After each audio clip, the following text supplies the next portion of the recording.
She's such a hard worker. She volunteers to help me without a break today. That's what daughters-in-law should be like. My mother-in-law prevented me from sitting on a chair, even thought I was pregnant. When I tried to rest, she whispered, "Keep working, you pig," in my ear. I'm exhausted. Since I had been working on my feet for a while, I felt pressure in my stomach. I needed to sit down and take a break somehow. While my mother-in-law excused herself to use the restroom, I managed to sneak myself onto the couch. I was planning to get up before she returned. It had been hours since last I had a break. She'll be back soon. I should get up now. As I was contemplating, "Why are you sitting there? Get up and work. It's only a few hours. Don't be so lazy." I was awakened by her yell. I had no clue that I had dozed off. "Oh, sorry. I'll get up right now." Ouch! There was a shock of pain in my stomach from the sudden movement, and my mother-in-law quickly raised her hand. "My name is Amber. I'm a housemaker who turned 30 this year. I live with my husband Simon, who is 2 years older than me. I met him 3 years after I started working. A friend of mine from university was having drinks and invited me to join her. He happened to be sitting next to me at the bar. At first, I was skeptical of him, but he turned out to be the down-to-earth guy, and we ended up hitting off. We exchanged our numbers and gradually became closer. We became official 6 months later and got married after 3 years of dating.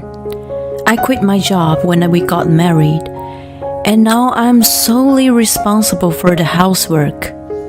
It was never my desire to be a full-time housewife, though. I thought it would be the best way to support Simon, who was busy with his trading job. Even though his schedule is hectic, he never forgets to show his affection. He always gives me cards and gifts on my birthday and anniversaries, and often showers me with love and appreciation. I'm always grateful to have such a nice husband.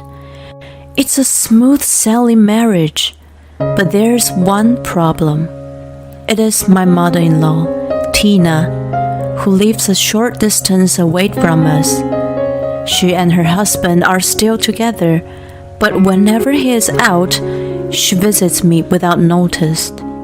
She comes at least 3 times a week, which I think is more than normal. Her purpose is to train me. She has an idea of a perfect wife and thinks I'm far from it.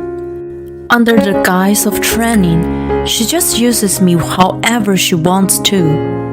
She tells me to cook dinner for her and her husband, and sends me to buy her favorite sweets from a high-end patisserie. Every time she comes over, I become her personal assistant. Each of her demands is nothing to get so upset about, but when they pile up, they become burdens. Also, she's extremely proud of Simon's high education and high income, and brags about how she had raised him to be an elite. I can let such boasting pass if it's only a few times, but she repeats it every time I see her. Of course, I can't let her know how I feel, as she will instantly get upset. I normally go along by exaggerating my admiration for her.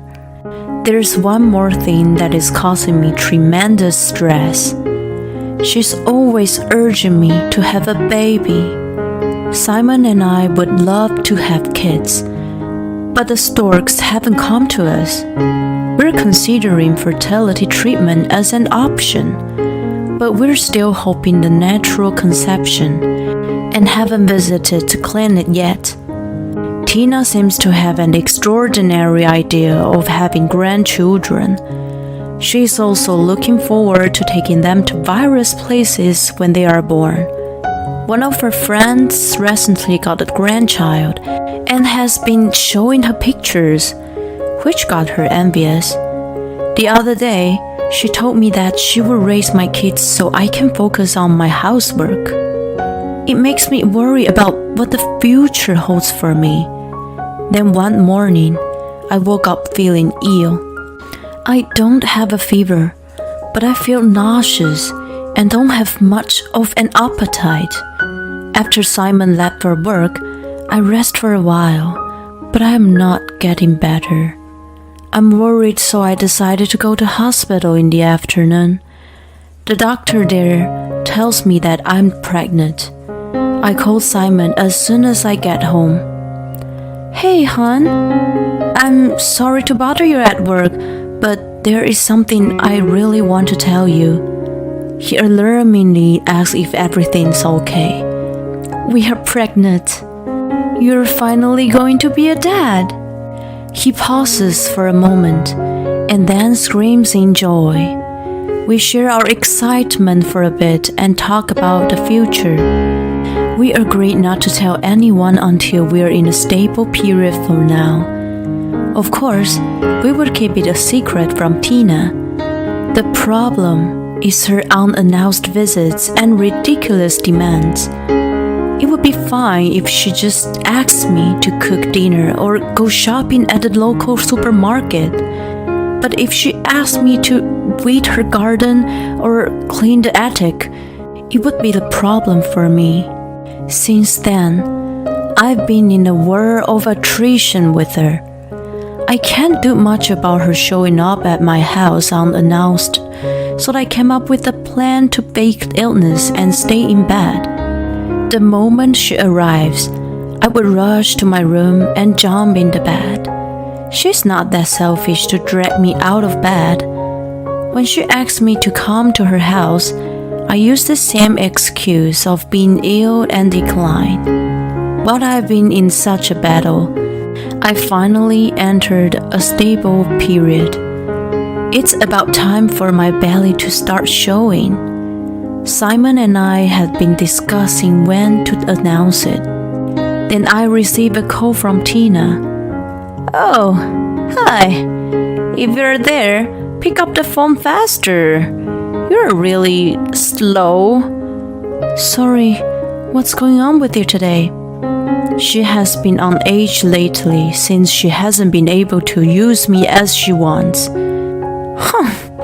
Actually, I'm having a small gathering with my friends the day after tomorrow at my place. You're coming too, right? Everyone's asking about you. I've met her friends before. They're supposedly friends from the church. I think about refusing for a moment, but I remember that the doctor advises light exercise to control my weight. Based on my past experience, I know that she wouldn't ask me to do outrageous things in front of her friends. I decide to participate. Yes, I will join you. Her voice thrills with satisfaction. Great! Come a little early on the day and help me with the preparations. She hands up the phone. On the day of the gathering, Tina calls me over early. It's supposed to start at 3 p.m., but I've been summoned and forced to run errands since 8 a.m., starting from laundering and cleaning to preparing lunch and even giving her a massage. It goes on and on endlessly. I haven't been able to sit down even once all this time. Could you please let me sit down and take a break for a moment? What are you talking about? You had been sick for a while, so I was considerate to leave you alone. Now, you can work hard.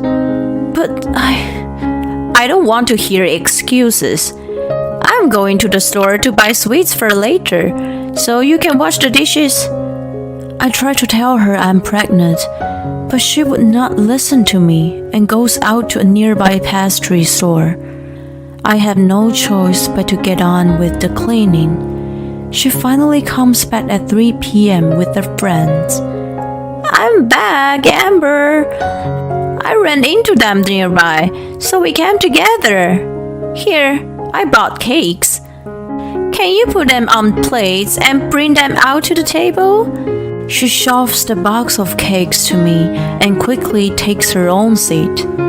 Apparently, she has no intention of doing anything herself. I let out a discreet sigh and greet her friends before heading to the kitchen. When I open the box, I find various pieces of cake. There are 4. 3 friends are here. No matter how I think about it, one is missing. No way. Tina seemed to be adamant not to let me sit down. Even after serving the cakes, she tried to keep me away from the chair. She had things on the chair I'm supposed to sit on at first, and now she's moving it out into the hallway to make more room. Her friends urge me to sit down and have a coffee, but she declines on my behalf. She's such a hard worker. She volunteers to help me without a break today. That's what daughters-in-law should be like. All I can do is fake a smile, and so do her friends. Just as awkwardness fills the air, one of her friends cheerfully mentions, Oh yes, my grandson started crawling the other day. Do you want to see the video? The topic of the conversation shifts, and everyone focuses on the image of a cute baby. The atmosphere of the room becomes relaxed immediately. By the way, how exquisite is the vase you have there? Don't you want to put flowers? Another friend points to a vase by the window. Tina's face turns gray for a moment, but then she immediately smiles. It's so beautiful by itself, so I just leave it as is. A friendly conversation ensues for a while. In the middle of it, Tina excuses herself to use the restroom. This is my chance. I jump on the empty sofa. I don't even know how many hours I've been on my feet. I drift off to sleep from exhaustion and relief. Oh, shoot! By the time I realize, it's too late. Why are you sitting there? Get up and get to work. It's only for a few hours. Don't be so lazy. This is why I don't like young women. When Tina comes out of the restroom, she finds me sleeping on the sofa and scolds me. Her friends are stunned and looking at us with wide eyes. Feeling better after yelling at me, she returns to her seat and sips her coffee. I'm sorry. I feel pathetic and tears welled up. Besides, it's hard to imagine that I would have to endure her bullying in the future. I apologize to her and try to get up. At this moment, someone's hand is placed on my shoulder. Leave it to me. It's Kathy. She's the eldest of Tina's friends. If you are going to treat her like that, you should get up and work yourself. Tina never imagined being accused by her friends, so she's perplexed. Being competitive, there's no way she could keep her mouth shut. Don't meddle in my family's affairs. Besides, do you think you're in the position to give me a lecture? Your son is a high school graduate, and your husband is just a salaryman. If you understand that, you should watch your mouth. I raised Simon to be a respectable elite. Her nostrils flare up in triumph as she speaks fast and furious. On the other hand, Kathy doesn't seem to flinch at all. She snickers and then opens her mouth again. What are you talking about? You idiot. You should be ashamed of yourself for mistreating a young lady like that. She keeps going. It was your husband's late ex-wife who raised Simon to be the man he is today. Oh, And by the way, my husband and son are starting their own business. I don't think it was important, so I didn't tell you until now. Yes, in fact, Tina is the second wife. Simon was already a freshman in college when she married his father. He was already living alone in the dorm, so he had never been taken care of her. What the heck? You all make fun of me! She's losing it as her sore spot is rubbed. She stands up, slamming the table with all her might. I hate this thing! She screams, and at the same time, throws down the vase by the window on the floor. A loud sound of shattering glass echoes, and the vase breaks into pieces. Everyone gasps in unison. When Tina comes to her senses, she freezes there. Then she looks at us and says, It's a memento of the late ex-wife. Please don't tell my husband. He's going to be furious. That's impossible. The vase is in a million pieces now, and it's not something she could get a new one for right away. Furthermore, I've been filming the whole thing, so there's no way she could get away with it. Tina, why are you doing this? After all, it is you who is concerned. She replies weakly, You have no idea. You're pampered just because you're young. You have an elite husband and you have a future. I'm so envious of that. I want people to pay more attention to me. Her resentment keeps pouring out. That's why I've been asking for a grandchild. That everyone would look at me as the grandmother of an adorable baby. I'm feeling a little sorry for her. Maybe she is a lonely person. Actually, she glares at me as I try to tell her something. This is all your fault. You're a failure who can't even conceive. Get down on your knees and apologize for the mess you created. Now I'm a fool for feeling even a little sympathy for her. If she apologizes and changes her mind, I will be able to let this go peacefully, but I guess not. I asked her friends to leave and wait for Simon and my father-in-law to return. Once all of us are gathered, I tell them the details of the day's events and show them the recording. Simon is furious with Tina for making me work without a break and yells out, She's pregnant! Are you serious? You're having a baby? Oh no! If you had told me earlier, I wouldn't have done this. Upon learning the pregnancy, she finally regrets what she has done. That means I'm finally going to be a grandma. Of course, you will let me babysit, right? Please, I'm going to be a good grandma.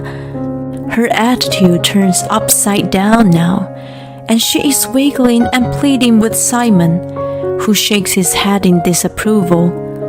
What are you talking about? I'm not going to let you see my precious child. Tina's so shocked that she collapsed to her knees and utters a sad cry. I've been told lately that my father-in-law filed for divorce. She intentionally and maliciously destroyed a memento of his beloved late ex-wife. She had been fed up with her pretentious and selfish way, so it was a good timing to separate himself from her. Not only did he file for divorce, he also demanded that she pay for the broken vase. This caused her to lose almost all of her modest savings. She was literally kicked out of her house with nothing. She had been living a comfortable life, but now she's living alone in a small apartment. I, on the other hand, was able to give birth to a healthy baby girl. Both Simon and my father-in-law cried with joy. Of course, I was overwhelmed with happiness too. Every time her little hand squeezes my finger, I'm filled with tremendous love for her. I swear to myself that I would protect her no matter what.